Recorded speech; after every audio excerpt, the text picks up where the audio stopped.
पिछले 8 साल से इस कुंफू मास्टर ने अपने पैरों में 25-25 किलो के जूते पहन रखे हैं। इन्हें पहनकर ही वो दुश्मनों के छक्के छुड़ा देता है, तो सोचो जब वो इन्हें उतारेगा तो क्या होगा। कुछ ऐसी ही है हमारी आज की कहानी। कहानी की शुरुआत में हम एक कुंफू मास्टर को देखते हैं जिसका नाम है वुलिन। वो चीन की एक काफी पुरानी जाति से था जिनके पास लोहे जैसे ताकतवर पैरों की शक्ति थी। अब वो जिंदगी में पहली बार बड़े शहर में आया था। अचानक कुछ गुंडे भागते हुए वहां से गुजरे और एक आइसक्रीम खाते बच्चे से टकरा गए। उसकी मदद के लिए वुलिन भी उन गुंडों के पीछे भागा। असल में वो गुंडे एक आदमी को मारने के इरादे से आए थे, लेकिन बच्चे की आइसक्रीम के पैसे वापस लेने के लिए वुलिन ने उन्हें रोक लिया। जैसे ही गुंडों ने उस पर हमला किया तो वुलिन भी पीछे नहीं हटा। उसने अकेले ही उनका सामना किया और एक माहिर कुंफू योद्धा होने के नाते एक एक को धूल चटा दी। आखिरकार वो जीत गया और उसकी वजह से जायशान नाम के एक अमीर आदमी की जान भी बच गई। उस आदमी ने वुलिन को कुछ पैसे देने चाहे, लेकिन वुलिन ने इनकार कर दिया।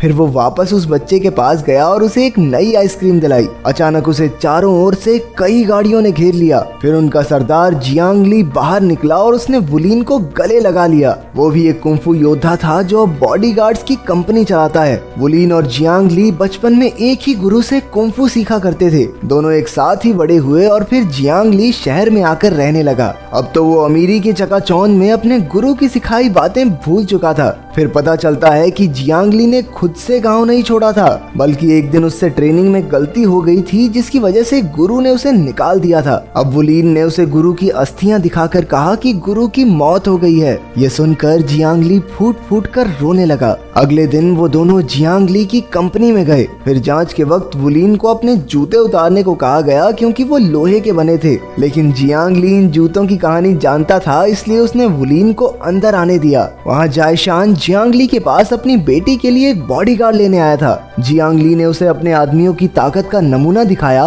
लेकिन जायशान को तो वुलिन में दिलचस्पी थी। आखिरकार वुलिन मान गया क्योंकि उसके गुरु ने सिखाया था कि कमजोर की रक्षा के लिए अपना सब कुछ कुर्बान कर दो। अगली सुबह वुलिन की मुलाकात जायशान की बिगड़ी बेटी फेफे से हुई। फेफे को लगा कि वो एक चोर है, इसलिए उसने डर के मारे अपना तौलिया ही गिरा दिया। जब उसे पता चला कि वुलिन उसका बॉडीगार्ड है तो फेफे ने उसे पैसे देकर उससे छुटकारा पाने की सोची, लेकिन वुलिन अपने उसूलों का एकदम पक्का था। फेफे ने उसे नकली बंदूक से भी डराया, लेकिन वुलिन पर कहां असर होने वाला था। फिर वो दोनों मॉल गए जहां वुलिन हर जगह फेफे के पीछे चलता रहा। फिर फेफे ने देखा कि कुछ बदमाश एक लड़की को परेशान कर रहे थे। फेफे ने सीधा जाकर उनके लीडर को थप्पड़ मार दिया। फिर उस चालाक लड़की ने झूठ बोल दिया, भैया मैं थोड़ा ना बिना बात आपके थप्पड़ मारूंगी, वो दिख रहा है मुस्टंडा, उसने भेजा था मुझे। अब वो बदमाश लड़के मिलकर वुलिन को पीटने ही वाले थे कि वुलिन ने कह दिया कि मैं तो इस लड़की को जानता भी नहीं, कौन है ये। तो वो गुंडे एक बार फिर से फेफे के पीछे पड़ गए।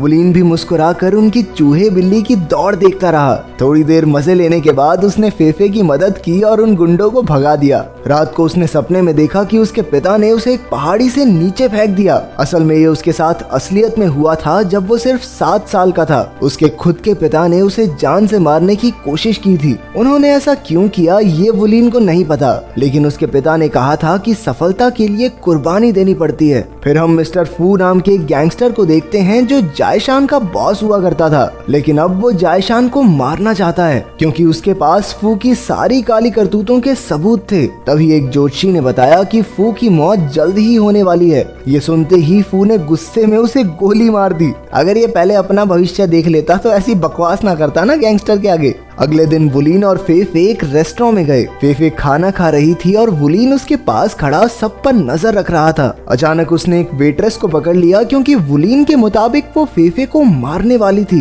फेफे गुस्सा होकर बाथरूम चली गई, लेकिन वुलिन उसे जबरदस्ती बाहर ले आया। घर लौटते हुए उन दोनों में फिर से झगड़ा हो गया। तभी कुछ आदमियों को लगा कि वुलिन उस लड़की को बिना बात के परेशान कर रहा है, तो वो फेफे को बचाने आ पहुंचे। मौके का फायदा उठाकर फेफे भाग निकली, लेकिन उसे उसी वेट्रेस ने किडनैप कर लिया। वुलीन का शक एकदम सही था। उसने तुरंत गाड़ी का पीछा किया और एक ब्रिज से कूदकर गाड़ी के ऊपर पहुंच गया, लेकिन वो वहां बैलेंस नहीं बना पाया और नीचे गिर पड़ा। दूसरी बार तो वो सामने से ही गाड़ी पर कूद गया। उसने उन नकाबपोश गुंडों का बहादुरी से सामना किया और फेफे को बचाकर सही सलामत घर ले आया। घर पहुंचकर फेफे ने पूछा, तुम्हें कैसे पता चला कि वो वेट्रेस मुझे किडनैप करने आई थी? वुलीन ने बताया कि एक इंसान मुंह से तो झूठ बोल सकता है, लेकिन उसकी चाल ढाल देखकर ये बताया जा सकता है कि उसके असली इरादे क्या हैं। फिर फेफे ने बताया कि बचपन से ही उसके बहुत से बॉडीगार्ड्स रहे हैं। उसे कभी अपने मन की चीजें करने की आजादी नहीं मिली,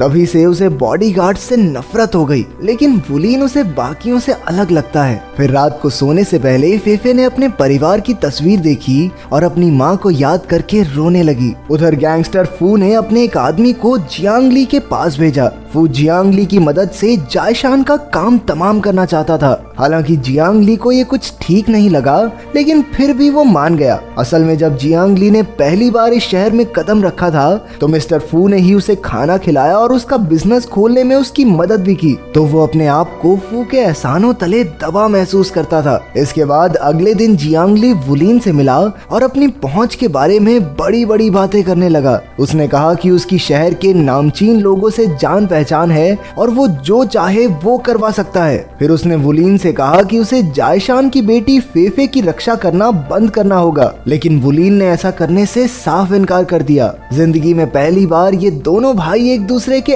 आमने सामने थे। जियांगली ने कहा कि वो अब भी वुलीन से गुस्सा है क्योंकि गुरु ने जियांगली को नहीं बल्कि वुलीन को वो खास जूते दिए। गुरु को हमेशा लगता था कि वुलीन ही सच्चा कुंफू योद्धा है, लेकिन अब जियांगली बराबरी का मुकाबला करना चाहता था। आखिर फैसला हो ही जाए कि उन दोनों में से कौन ज्यादा बेहतर है। तभी उन दोनों में जबरदस्त मुक्केबाजी शुरू हो गई, लेकिन कोई किसी पर भारी नहीं पड़ा क्योंकि वो दोनों ही बराबर के खिलाड़ी थे। लेकिन जियांगली हमेशा से एक खास टेक्निक में माहिर था। उसके एक ही मुक्के से वुलीन सीधा दीवार से जा टकराया और नीचे गिर पड़ा। आखिरकार जियांगली ने कहा कि अब वो दोनों भाई नहीं हैं और वहां से चला गया। वुलीन जानता था कि फेफे की जान को खतरा है, इसलिए वो उसे खुफिया घर में ले आया। उन दोनों ने कई दिन एक साथ कुंफू की प्रैक्टिस की।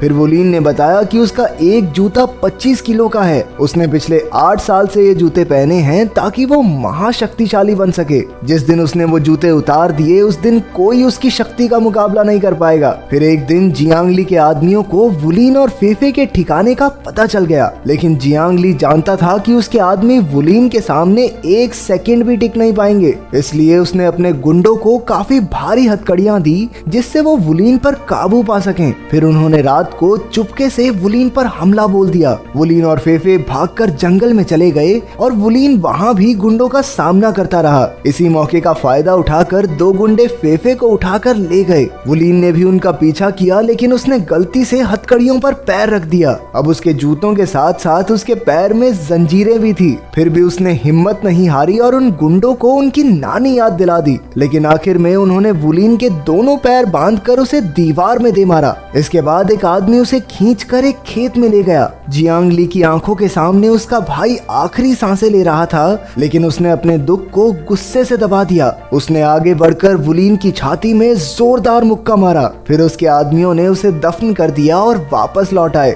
लगातार बारिश की वजह से चारों ओर कीचड़ हो गया था। अचानक वुलीन रेंगता हुआ बाहर निकला। असल में उसका दिल दाईं तरफ था, इसलिए जियांगली के मुक्के से वो मरा नहीं। अब वुलीन वापस घर पहुंचा और 8 साल में पहली बार उसने लोहे के वो जूते उतारे। अब वो एक बेहतरीन योद्धा बन चुका था। फिर उसने अपना हुलिया बदला और सूट पहनकर जियांगली के ऑफिस में पहुंच गया। उसके सैकड़ों आदमी वुलीन पर हमला करने को तैयार थे, लेकिन उसके शरीर से 50 किलो वजन कम होने से वुलीन की फुर्ती इतनी बढ़ गई थी कि वो किसी के हाथ नहीं आ रहा था। उसने सिर्फ अपने पैरों के इस्तेमाल से कई गुंडों को धूल चटा दी। अंत में जीत उसी की हुई। अब वो एक कमरे में पहुंचा जहां मिस्टर फू, जियांगली, फेफे और जायशान मौजूद थे। फू ने उससे पूछा, अरे छोटे, मौत से डर नहीं लगता क्या तुझको?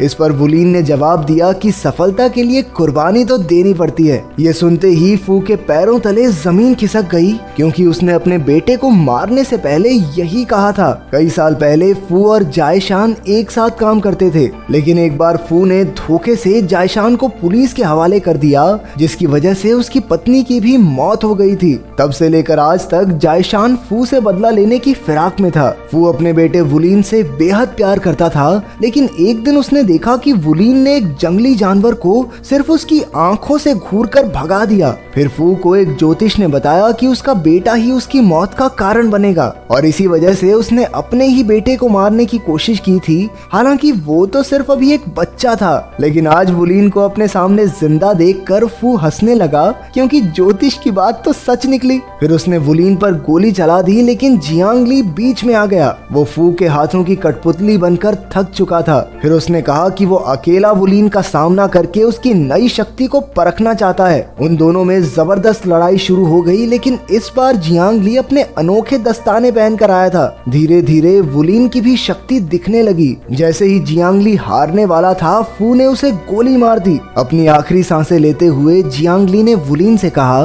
कि उसे जिंदा रहकर उनके गुरु की जगह लेनी होगी, ताकि आयरन लेग कुंफू कला यूं ही विलुप्त ना हो जाए। अब बस वुलीन और फू ही बचे थे। अपनी मौत को सामने देखकर फू ने वुलीन से समझौता करने की कोशिश भी की, लेकिन अब उसका कोई फायदा नहीं था। वुलीन उसका काम तमाम करने ही वाला था कि अचानक वो रुक गया। उसके गुरु ने उसे सिखाया था कि निहत्थे पर कभी वार मत करना। वो फू जितना नीचे नहीं गिर सकता था, इसलिए वो उसे जिंदा छोड़कर लौट आया। आखिरकार उसने पहाड़ी से जियांगली की अस्थियों को हवा में उड़ा दिया और एक आखिरी बार अपने भाई, अपने दोस्त को